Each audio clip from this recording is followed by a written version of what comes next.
welcome to this week's episode of the Fiddling Gourmet, and the clue to what we're making today was in that music. So let me just put the violin down. Okay, so if you didn't know what that music was, because I played it so poorly, that music was the theme tune from Paul Dark. And Paul Dark is a TV show, British TV show, that is based in Cornwall. So based upon the feedback I got, the thing that people wanted to see made today was Cornish Pasties. So the first thing we're going to do is actually make shortcut pastry. Shortcut pastry is actually really simple to make. Consists of 3 primary ingredients, which are flour, some form of fat. In this case, we're going to use butter because that's readily available to most people, and water, and a pinch of salt. So the first thing to talk about is the measurements. So just like when we made the fish and chips, we're talking about ratios again here. So the ratios of fat to the flour, in this case, is we have 2 parts flour to 1 part fat. So what I've used is butter, and I'm actually using 2 sticks of butter, which in the US you tend to get butter and it comes in 4 of these things in a pack, which is 113 grams or 4 ounces in old money. So what I have here is 2 sticks of butter, which equals 216 grams of fat or 8 ounces, which means I need twice as much flour, which the mathematicians amongst you probably worked out that is 16 ounces. And that's what I have in this container here. So what you want to do is have your butter chilled. I'm going to do it in a food processor just because it's quicker and saves some hassle, and it'll make this video shorter. We're going to take the butter, and this is where I've probably got too much for my little old food processor. And then we have the flour. And all I'm doing is just adding them both into the food processor here. And we're just going to give that a couple of pulses until it has the consistency almost of like breadcrumbs, so a kind of a fine powder. So we'll give that pulses, so excuse the noise.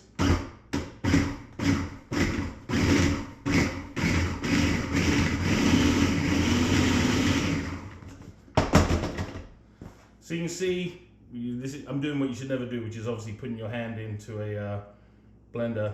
But you can see that's pretty much pulse. I'm going to give just a couple more goes because there's a couple of chunks of butter in there still. Okay, so that's good. And now I'm just going to add, say 2 tablespoons of water. So we're going to go 1, 2, and then we're going to blitz that up. And you want to get it so it just starts to come together. So I probably need to add a bit more water because I've got twice as much fat and flour in here as usual. So just 1, 2. Let's see how that does.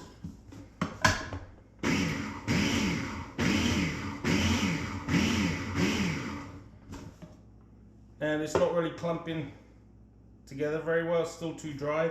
So I'm going to get a bit more water.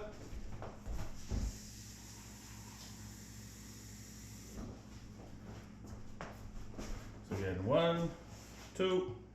Give that some more pulsing.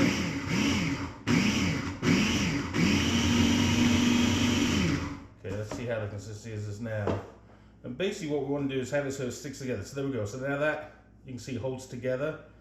So what we're going to do is just, oh, I have a bit of butter there that I didn't use. So let's just throw that in and mix it quickly.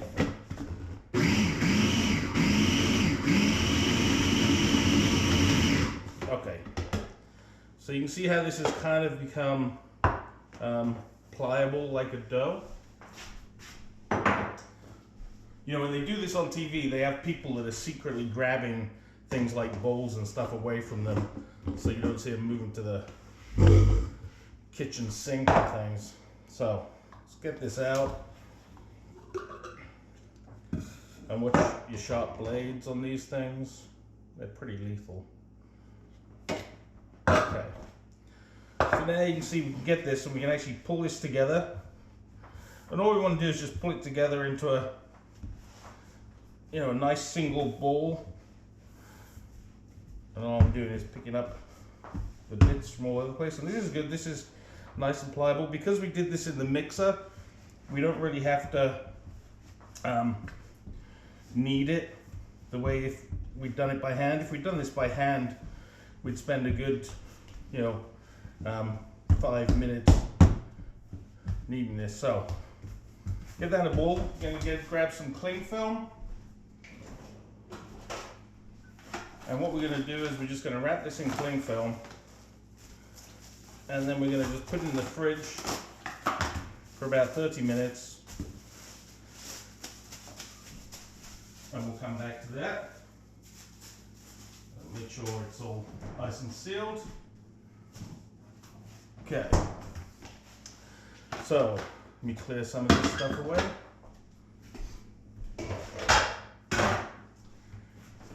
And give this surface a wipe down. Okay, we'll come back to that in a bit. So, and then we come to the ingredients. So, inside the Cornish pasty, we're going to have onion. We're going to have, as Americans would say, rutabaga, or as we'd say in England, swede. And if you're unfortunate enough to live out in England in the 70s as a kid, this is what we would use as a pumpkin. And if you've ever tried to carve one of these out, it's nothing like a pumpkin. And potato. And along with the potato, the swede, and the onion, we need some meat. And I actually have some lean shaved steak here. But you would use ground chuck, which is ground beef. I'm just using this because it was kind of on sale in the supermarket, and it will work nicely for laying it down in layers in the Cornish pasty. So we get a sharp knife, and yeah, it looks like an old chefy. And versus you having to watch me chop vegetables, we'll now just cut for a second. Okay, we're back. I have chopped the vegetables. I've got the meat out of the plastic pack. Basically the size of the vegetables, I do kind of sliced sections, so that's the swede. This is potato, and then the onion is just, you know, into bits, so it's going to break up when you sprinkle it in there. So what you want is a ratio of like 2 potato to 1 swede. So here I'm just going to take a chunk of potato, slightly less swede, mix that up. Then I want some onion. And obviously all of this is down to your kind of personal taste, what ratios you like. And then we're going to add some of the beef. And I'm just going to break this up as I drop it in. And then the most important thing is we need to make sure we season this. If you don't season this, it can taste pretty bland. So we're going to add some salt and some pepper. And we're just going to mix that up. Again, we're going to add a bit more beef. Okay, so we have that ready for 1 Cornish pasty. And what I now need to do is grab that short crust pastry we made, and we're going to roll it out and make a pasty. So, okay, so I've got the flour short crust pastry out of the fridge. Probably could have done with leaving it a little longer, but this will do for now. And we're going to just sprinkle a little flour on our work surface. And actually all I need is a quarter of this. So we're going to just take it, cut it into a quarter, and wrap the rest in cling film again, and put that back in the fridge. I'm just going to make this into more of a ball. Okay, now we're going to just roll it, and we want to roll it into a circle.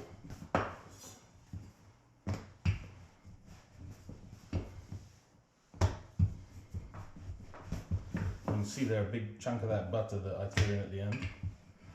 That's all just good flavour. When it comes to your meat and what meat you want to use for your Cornish pasty, what you want to do is try and get something that has some marbling and has some fat in it. Not gristle, but fat. You want to make sure, you know, because fat's where the flavour is, if we're honest, in beef. So having a good marbled beef texture will give you some nice flavour. So this is getting about the right size now. Give it one more roll. And what we want to do is we just want to place our filling in here on one half of the Cornish pasty. So we're going to tip in what I added here. Make sure it's all around. Now you want to move away from the edge here because you're going to crimp this together. So we're now just going to pull this over and we're going to force this together. I might need to get a little bit of water or egg wash to make this stick. Let's see how we do. Well, I think we're going to be okay. And again, push things away from the edge so you get a good border here that you're going to be able to crimp. So here we go. And we want to try not to break the Cornish pasty because the food's going to cook in its own steam. So what we have here now, just to turn this, is this big old edge that we're going to crimp. Now crimping is easy, but I still find it quite difficult and kind of forget how to do it every time. But basically you want to pull up from the edge, push down, hold, push down, hold, push down, hold, push down, hold, push down, hold, push down, hold, push down. And you really want to make sure it's sealed because you don't want those juices or those flavors coming out. And then at the end, you're just going to twist it and put it under. So there we actually have our first Cornish pasty. And what we'll do next is we'll egg wash that, but I'm still waiting for the oven to warm up. So we'll just wait 1 second and I'll make the others. Okay, so I've made 3 Cornish pasties. I actually didn't really have enough meat for 4, so that 4th short crust pasty can go in the freezer. That'll last a few months if it's wrapped tightly. So what we've got to do now is egg wash the Cornish pasties.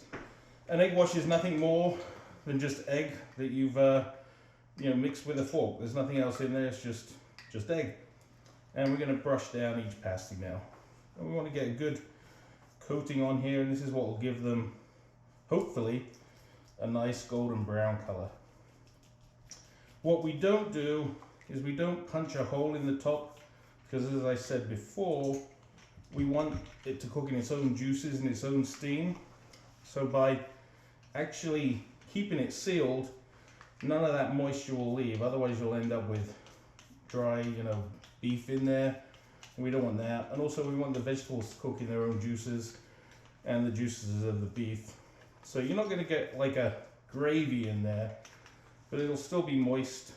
And I know some people hate that word, but I'm not sure what other word I could really use to describe something that's damp, and moist seems to work well. So we're just egg washing these, and the temperature we set the oven at is 400 degrees Fahrenheit, which is right around 200 degrees Celsius. It's probably 392, I think, is actually 200 Celsius, but it's close enough for a Cornish pasty.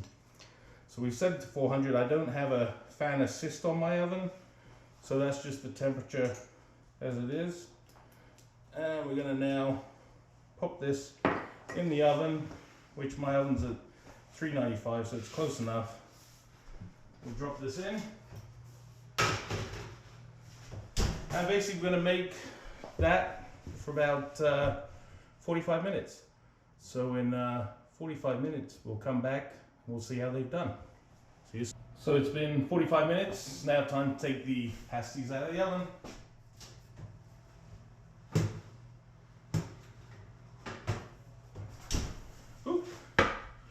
There we go, they're steaming hot. They look pretty good. You want to let them cool for about 30 minutes because they're going to be really hot inside. So there we go, that's this week's episode of the Fiddling Gourmet. And if the lockdown continues, who knows, maybe you might get another episode. We'll have to see. Thanks a lot, and stay well, stay safe, stay home, save lives.